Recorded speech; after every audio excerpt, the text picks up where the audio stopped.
Ciao a tutti e ciao a tutti e ben trovato Che cosa ho detto? Perché? Perché parto male? Ciao a tutti e ben trovati sul mio canale YouTube. Vi do quelli che sono i riferimenti intanto per seguirmi, cioè vi do subito quelli che sono i miei riferimenti per seguirmi. Allora, il canale Telegram. Intanto subito i riferimenti per seguirmi. Allora, per quanto riguarda il mio canale Telegram, si chiama Emanuele Artibani, canale Telegram, dove vi dico quando pubblico e come pubblico i, i miei non riesco a essere serio. Diamo subito i riferimenti. Allora, per seguirmi, clicca, mi segui sulla pagina, campanellina per, così ti avverte tutte le volte che escono i miei video. C'è poi il canale Telegram, il mio canale Telegram, dove vi aggiorno su tutto quello che combino in merito ai video. Quindi il canale Telegram è Emanuele Artibani. Per quanto riguarda Instagram, il mio profilo Emanuele Artibani, e dei social io uso prevalentemente Instagram. So che molti mi scrivono su Facebook, ma non lo uso più. Comunque lo uso molto, veramente molto poco. È troppo dissuasivo come social. Oggi parleremo di docilità. Parleremo di docilità, ma chi mi ha fatto che devo parlare di docilità? Ricominciamo. Oggi parleremo di docilità, non so perché mi è venuto in mente, no, nel senso lo so, il motivo lo so. Mi è venuto in mente parlare di docilità perché è una cosa della quale non sempre, non tutti mi chiedono cosa intendi, perché il cosa intendi in cinofilia è diverso da cosa è realmente la docilità. No, oggi non è giornata, la docilità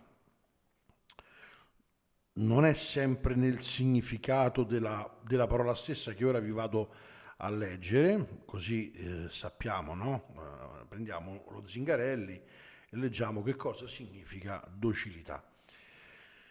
Disposizione a lasciarsi guidare e correggere, mitezza, mansuetudine, versatilità, piegevolezza, buona lavorabilità. Più o meno questo è quello che significa la parola stessa docilità, ma in cinofilia è una cosa un po' più complicata da spiegare. Facciamo un riferimento storico e ampliamo un po' il discorso a livello animale. Animale. Dobbiamo andare indietro di tanti anni per fare un discorso che assuma poi una forma, perché vedete, sono un po' ruspante nello spiegare le cose, ma al momento, il giorno in cui mi sentirete parlare in modo più complicato è perché non ho più niente da dire.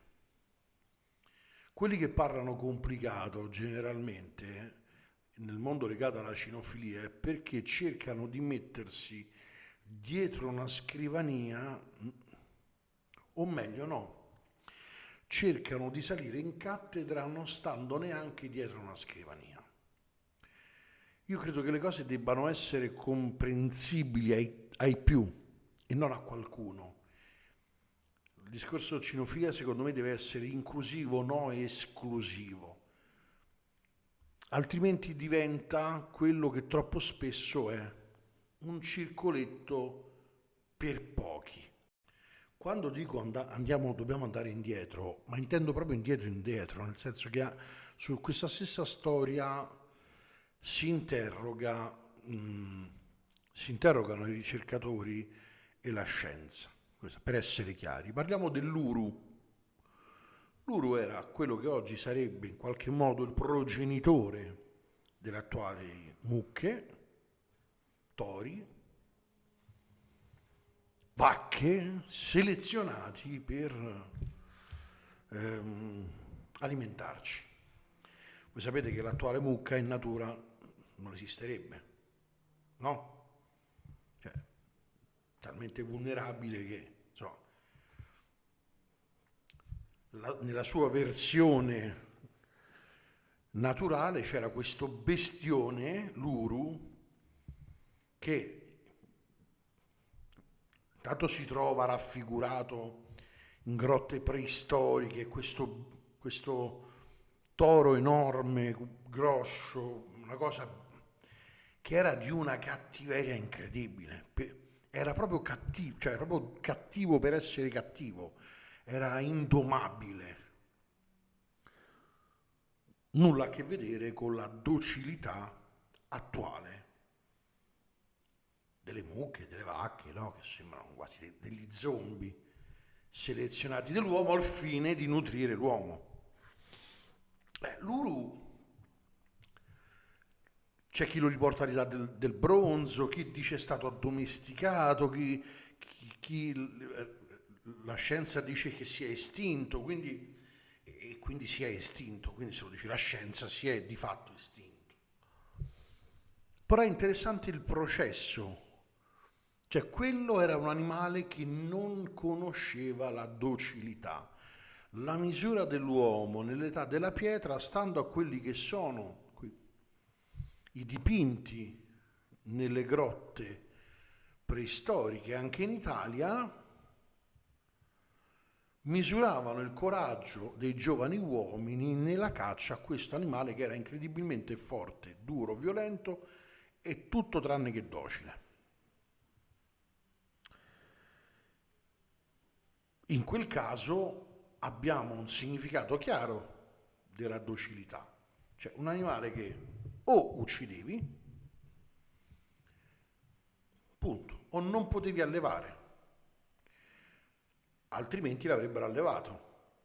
Era possibile solamente cacciarlo. Quindi l'uru non aveva alcuna traccia di docilità. E qui si incontrano poi una serie di questioni scientifiche che non è il caso di analizzare, perché altrimenti vi starei ingannando, che vogliono che siano presi gli elementi più docili dell'uru e che piano piano si sia arrivati ad una conclusione della creazione, della selezione dell'uomo, che ha portato poi a produrre quella che è l'attuale mucca, che ci dà il latte da mangiare, da bere, tutto quello che sappiamo. Perché l'uru? Perché l'uru ci dà un'idea di cosa è docile in natura e cosa non è docile in natura. L'uru non era docile in natura. Punto. Fine. Attraverso una serie di selezione o speculazione scientifica, non lo sapremo mai, si è arrivati alla produzione delle bestie che oggi ci nutrono, che oggi conosciamo. Questo discorso è fondamentale per capire quello che noi non conosciamo. Non so quanti di voi hanno visto il film Noah,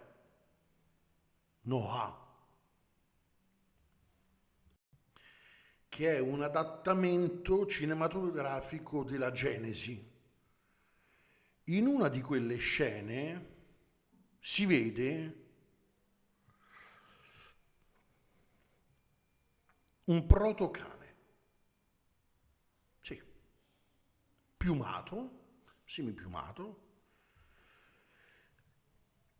Si vede un protocane in una di quelle scene, non perché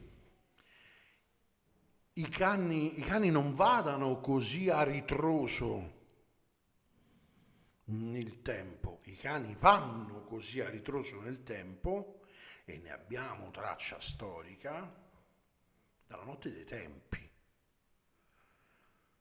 Quello che non sappiamo è cosa è stato il protocane. Il cane è il migliore amico dell'uomo? No, perché gli dico seduto e si mette seduto, no. cane è il migliore amico dell'uomo, e qui ci sarebbe un discorso molto interessante da tirare fuori, perché uno degli mestieri più antichi nelle antiche città era quello di possedere delle mute di cani che venivano portati fuori le grandi città e che andavano a mangiare quelle che oggi sarebbero le nostre discariche. Quindi il cane è il migliore amico dell'uomo, perché hanno impedito lo svilupparsi malattie e batteri che avrebbero dimezzato la popolazione umana.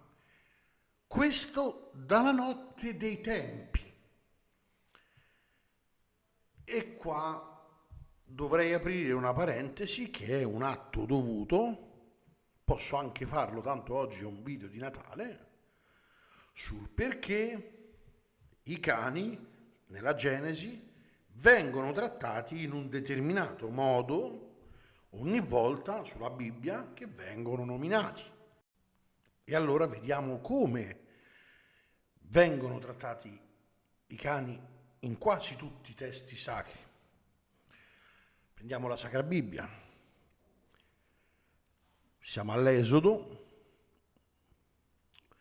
Voi sarete per me uomini santi, non mangerete le carni di una bestia sbranata nella campagna, la getterete ai cani.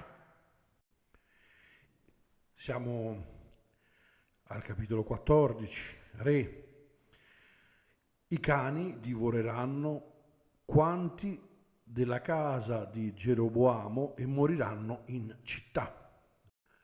I cani divoreranno quanti della casa di Basa moriranno in città.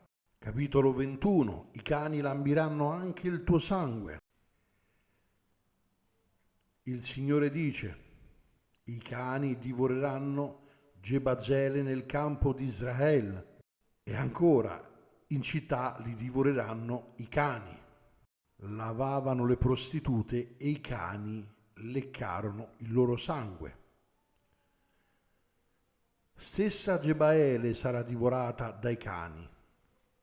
Siamo in cronache adesso.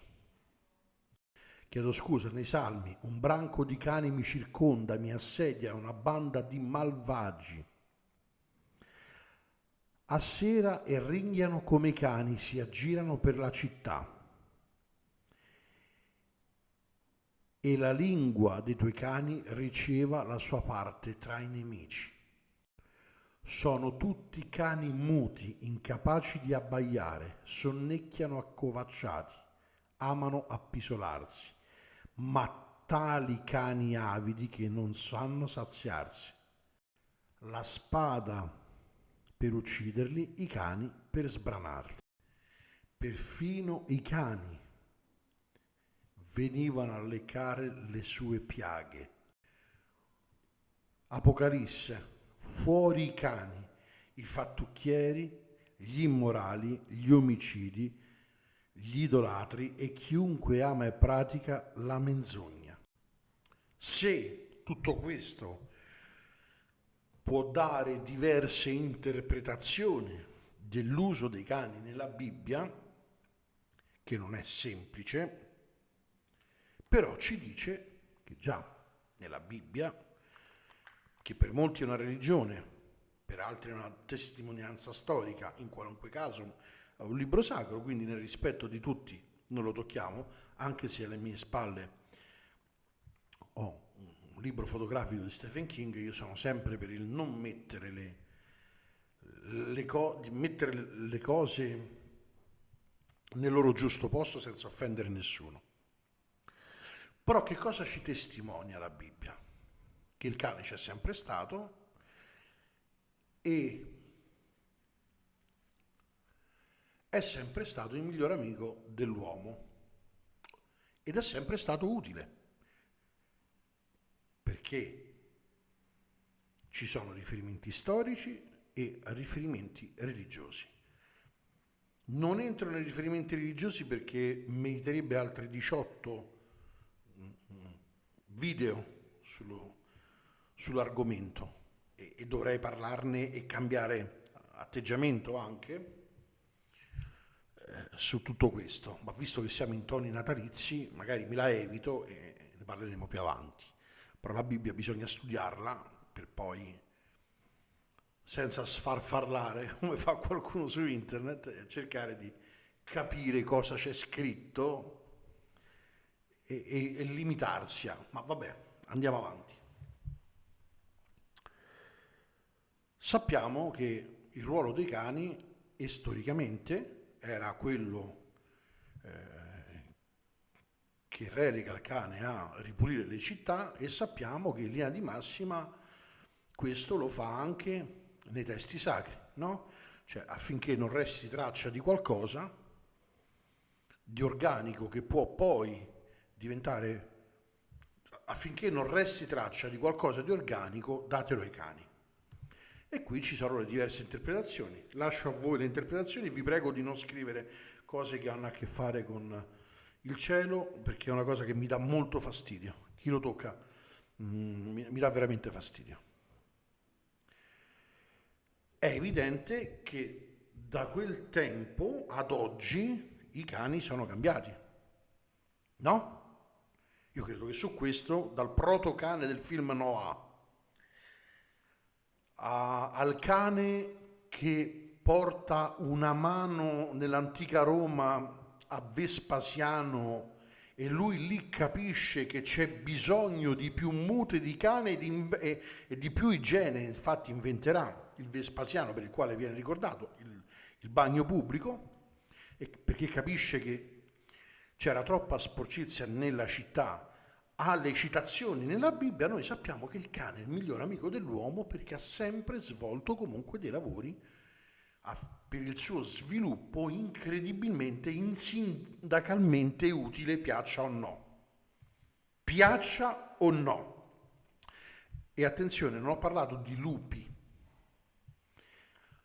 perché è molto più affascinante parlare di lupi e non di cani. Ho parlato di cani. Poi un giorno torneremo anche su lupi e cani, su quelli che piace questa cosa, no? Un giorno, però non è questo il video. C'era bisogno di questa premessa dell'Uru, che era un qualcosa di incredibilmente indocile, totalmente privo di docilità, e di quei cani che erano un qualcosa di incredibilmente difficile da gestire. E lo erano nelle testimonianze, erano visti come qualcosa che spaventava, quindi qualcosa che spaventava e che faceva oggettivamente paura. Da quel cane c'è stata un'evoluzione. C'è sicuramente stata un'evoluzione, perché poi dopo la storia ci racconta che gli antichi romani hanno cominciato ad usare dei cani da guardia,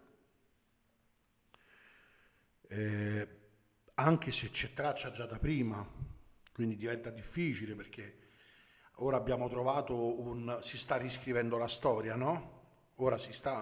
In questi anni si sta riscrivendo la storia dell'umanità, con città che non ci sarebbero dovute essere, eppure ci sono, con luoghi sacri che dovrebbero non esserci, eppure ci sono, quindi si sta riscrivendo un po' la storia dell'umanità, che forse noi non sapremo la verità, noi intesi come nati nel 74, 70, 80, non lo sapremo, magari quelli dopo di noi, i nostri figli, conosceranno quello che è successo, ma perché la storia va avanti, le scoperte vanno avanti e vengono fatte.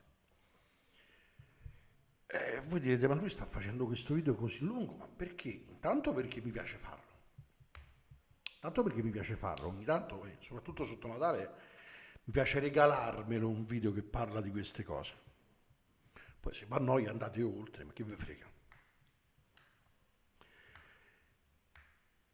E quindi l'uomo ha cominciato ad addomesticare il cane.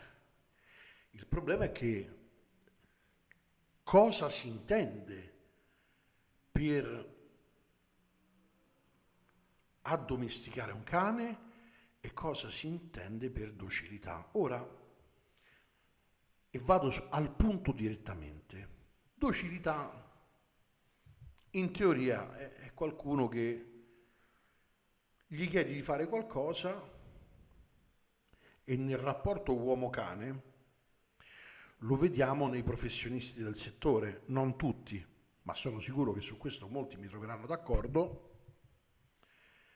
il più delle volte chi ha non un amore, ma una patologia vera e propria in favore dei cani e dell'addestramento dei cani esagerata, parlo di persone che ce l'hanno in modo esagerata, sono persone che hanno un disturbo ossessivo, compulsivo della personalità ed hanno la mania del controllo.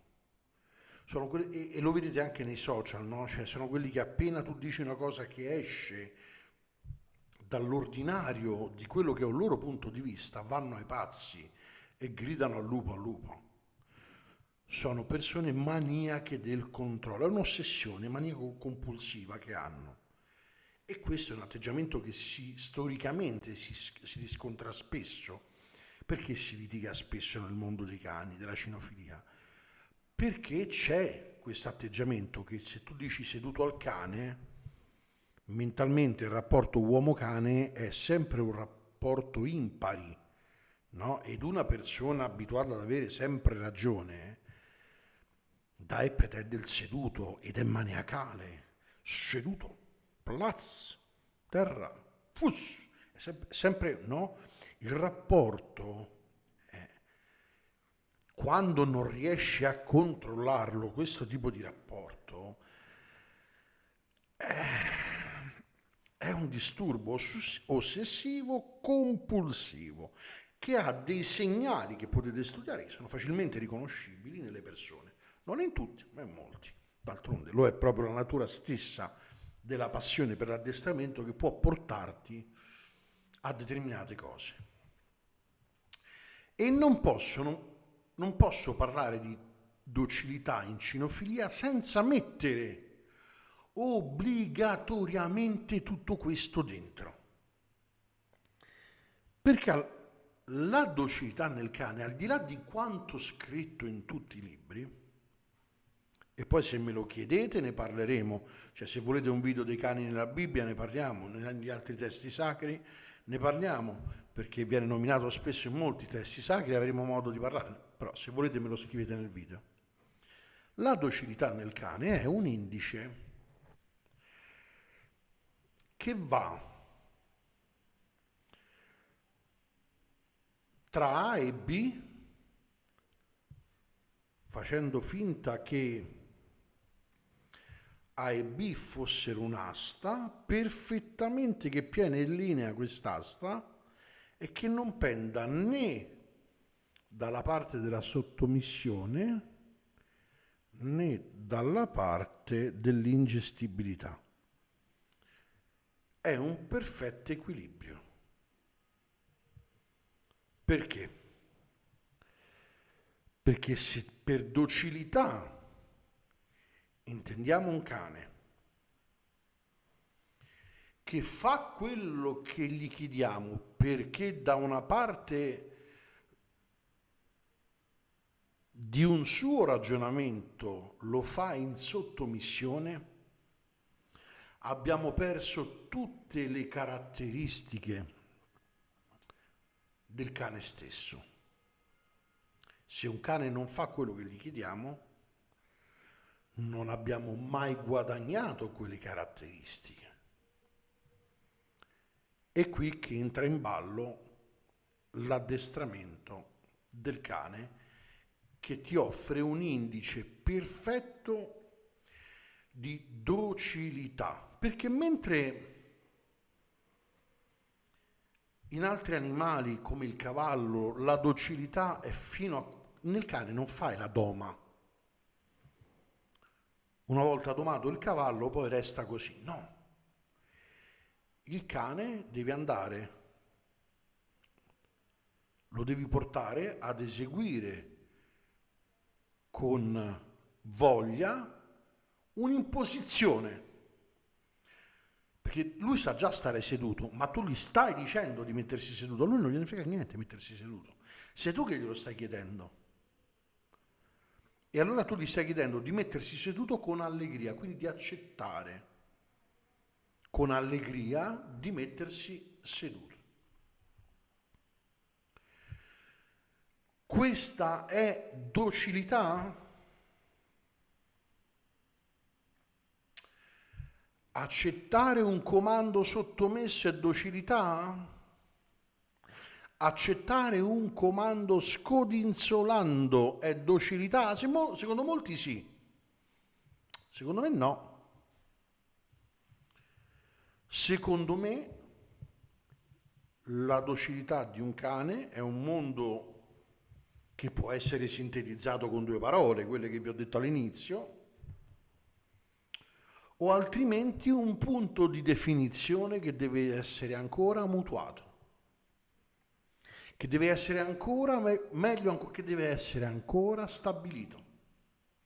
Perché a me, e solo a me, che ho un bagaglio degli strumenti culturali per stabilire cosa è, cosa non è la docilità, la definizione di docilità nel cane non mi sta bene. E credo a tanti altri. Perché il cane lavora per docilità o lavora per convenienza e per aspettativa? Il cane accetta perché ha paura o accetta per libera scelta?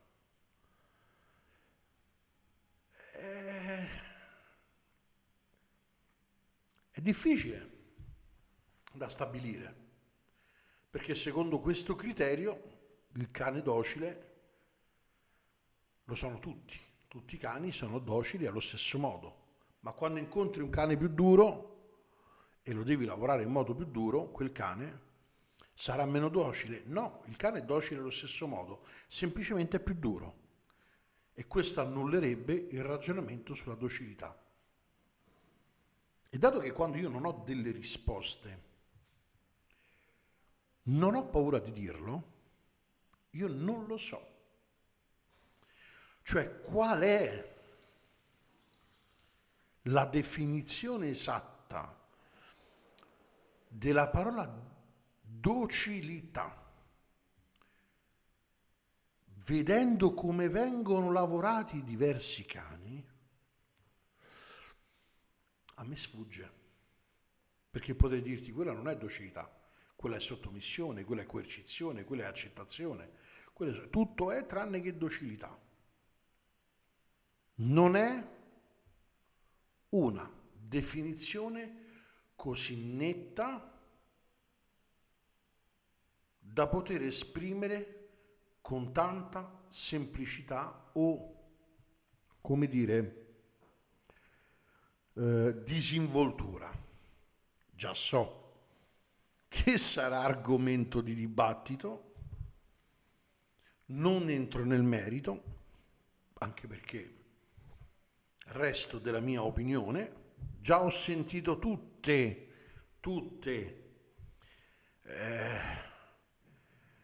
le idee che ci sono intorno alla docilità. Io ad oggi, quale che sia la docilità del cane, francamente devo ancora capirlo.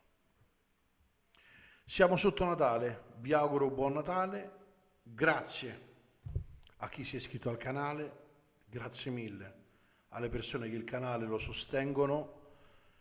Ci sentiamo a questo punto dopo le feste, no, dopo Natale, perché spero di fare qualche video, e ci vediamo in live già questo venerdì, che sarà sarà veramente la vigilia di Natale, e quindi l'antivigilia di Natale. Ci saluteremo almeno in live per fare la live. Ricordo che le live le possono vedere solamente gli abbonati in registrata. Chi invece volesse vedere la live deve venire a vederla il venerdì tra le 7 e le 8. Chi tra gli abbonati non facesse in tempo ce l'ha registrata con tutte le altre live. Credo che all'inizio di questo video monterò anche un po' di bloopers che mi hanno fatto ridere, perché non riuscivo a partire oggi, perché docilità, siccome ho sentito una montagna di stupidaggini sulla docilità, di tutti sti fenomeni, docilità, te lo dico io, ma che mi dici te? Che cosa mi devi dire che non so sulla docilità? Cioè, cosa mi devi dire tu a me che non so sulla docilità? Quando provano a mettere delle parole strane intorno a significati semplici, quando comincerò a farlo Andatevene.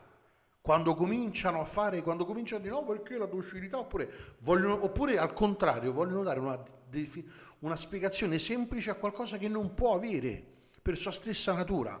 Una spiegazione altrimenti sarebbe già tutto spiegato, no?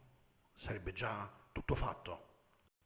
Cioè, non so se avete mai visto, se si vede o se si vedrà qua, su questa cosa qua che non si vede, io l'ho pubblicato sul mio profilo Instagram, è un'equazione di tutto quello che noi sappiamo dell'universo, da quello che c'è in un granello di sabbia a quello che c'è su un pianeta, tutto in una, eccolo qua, è un'equazione, qua, cioè sul mio profilo Instagram, qua, devo mettermi così, è un'equazione.